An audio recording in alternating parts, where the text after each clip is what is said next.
नत्वेवाहं जातु नाशं न त्वं नेभे जनाधिपाः न चैव न भविष्यामः સર્વ વયમત પરમઃ.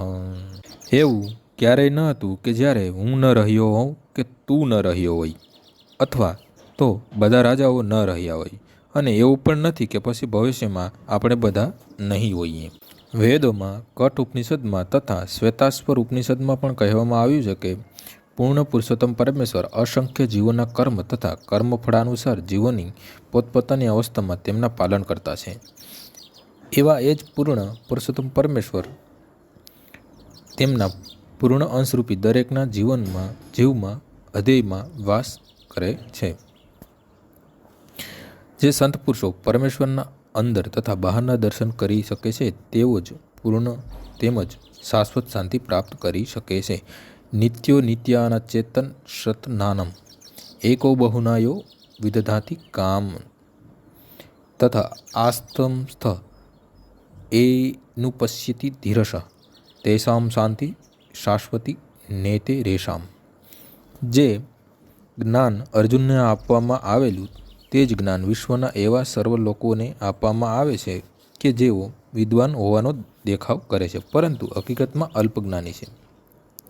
ભગવાન એવું સ્પષ્ટ જણાવે છે કે તેઓ સ્વયં અર્જુન તથા યુદ્ધભૂમિ પર એકત્ર થયેલા સર્વ રાજીવીઓ શાશ્વત વ્યક્તિઓ જીવો છે, અને આ જીવો બદ્ધ તથા મુક્ત અવસ્થામાં ભગવાનના જ તેમના જ એકમાત્ર પાલન કરતા છે. પૂર્ણ પુરુષોત્તમ પરમેશ્વર સર્વોપરી વ્યક્તિ ધરાવનારા પુરુષ છે, અને ભગવાનનો સનાતન સંગી અર્જુન તથા ત્યાં ભેગા થયેલા સર્વ રાજાઓ સનાતન વ્યક્તિગત પુરુષો છે. તેઓ ભૂતકાળમાં વ્યક્તિરૂપ તો ન હતા એવું નથી, અને એવું પણ નથી કે તેઓ સનાતન વ્યક્તિરૂપે નહીં રહે. તેમનું વ્યક્તિ તરીકેનું અસ્તિત્વ ભૂતકાળમાં હતું અને ભવિષ્યકાળમાં પણ તેમનું વ્યક્તિત્વ અબાધિત તરીકે ચાલુ રહેશે. તેથી કોઈને માટે પણ શોક કરવાનું કારણ રહેતું નથી. મુક્તિ પછી વ્યક્તિગત આત્મા માયા આવરણથી અડગ થઈને નિરાકાર બ્રહ્મમાં વિલીન થઈ જશે અને પોતાનું અસ્તિત્વ ગુમાવી દેશે. એવા માયાવાદી સિદ્ધાંતનું અહીં પરમ અધિકારી ભગવાન કૃષ્ણએ સમર્થન કર્યું નથી. તે જ પ્રમાણે અહીં એવા સિદ્ધાંતનું પણ સમર્થન થતું નથી કે માત્ર બદ્ધ અવસ્થામાં જ આપણે અસ્તિત્વનો વિચાર કરીએ છીએ. અહીં કૃષ્ણ સ્પષ્ટપણે કહે છે કે ભગવાન તથા બીજોવાનું અસ્તિત્વ ભવિષ્યમાં પણ નિરંતર ચાલુ રહેશે, અને જે અંગે ઉપનિષદો દ્વારા પણ સમર્થન થયેલું છે. કૃષ્ણનું આ કથન પ્રમાણભૂત છે કે કારણ કે કૃષ્ણ માયાને વશ થઈ શકે નહીં. જો વ્યક્તિગત અસ્તિત્વમાં તથ્ય ન હોય તો કૃષ્ણએ આટલા ભારપૂર્વક અને તે પણ ભવિષ્ય માટે કહ્યું ન હોત. માયાવાદીઓ એવી દલીલ કરી શકે કે કૃષ્ણ દ્વારા કથિત વ્યક્તિગત અસ્તિત્વ આધ્યાત્મિક નહીં પણ ભૌતિક છે, વ્યક્તિતા ભૌતિક છે. એવી દલીલો ધારો કે સ્વીકાર કરી લઈએ તો પણ કૃષ્ણના વ્યક્તિગત અસ્તિત્વની ઓળખ કેવી રીતે થઈ શકે? કૃષ્ણ ભૂતકાળમાંના પોતાના અસ્તિત્વનું સમર્થન કરે છે અને ભવિષ્યમાં પણ પોતાના અસ્તિત્વની પુષ્ટિ કરે છે. તેમણે પોતાના વ્યક્તિગત અસ્તિત્વનું સમર્થન અનેક રીતે કર્યું છે અને નિરાકાર બ્રહ્મ પોતાના અધીન હોવાનું જણાવ્યું છે. કૃષ્ણએ હરહંમેશ દિવ્ય વ્યક્તિત્વતા જાળવી રાખી છે. જો તેમનો સાધારણ ચેતના ધરાવતા સામાન્ય મનુષ્ય તરીકે સ્વીકાર કરવામાં આવે તો તેમની ભગવદ્ ગીતાનું પ્રમાણભૂત શાસ્ત્ર રૂપે કોઈ મહત્વ રહેતું નથી. માનવીય દુર્બળતાના 4 દોષવાળા મનુષ્ય શ્રવણ કરવા યોગ્ય ઉપદેશ આપવા અસમર્થ છે. ગીતા આવા સાહિત્ય પર છે. કોઈ પણ દુનિયાવી ગ્રંથની ભગવદ્ ગીતા સામે સરખામણી થઈ શકતી નથી.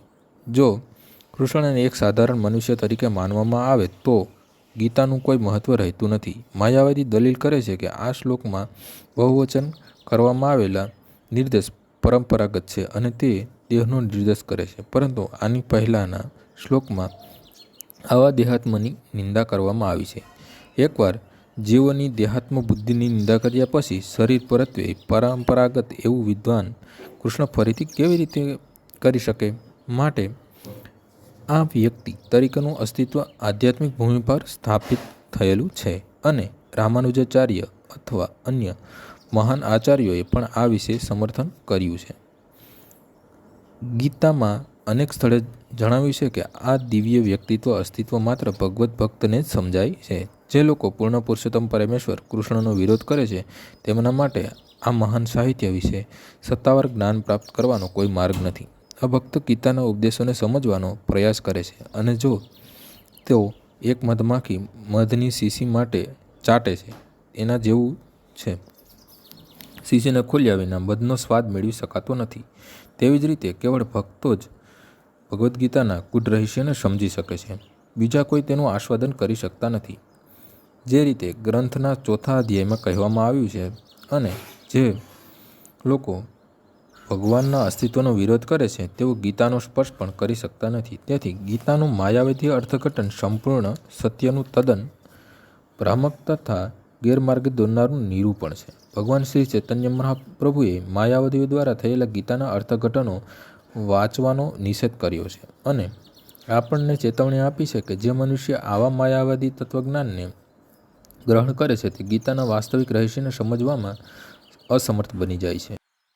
જો વ્યક્તિગત અસ્તિત્વનો નિર્દેશ અનુભવગમ્ય બ્રહ્માંડ પરત્વે હોય તો પછી ભગવાનને ઉપદેશ આપવાની કશી જરૂર રહેતી નથી. વ્યક્તિગત આત્મા તથા પરમાત્માનું દ્વૈત અનેક તત્વ શાશ્વત સત્ય છે અને ઉપર ઉલ્લેખ થયો છે તે પ્રમાણે આનું સમર્થન વેદો દ્વારા થયેલું છે. શ્રી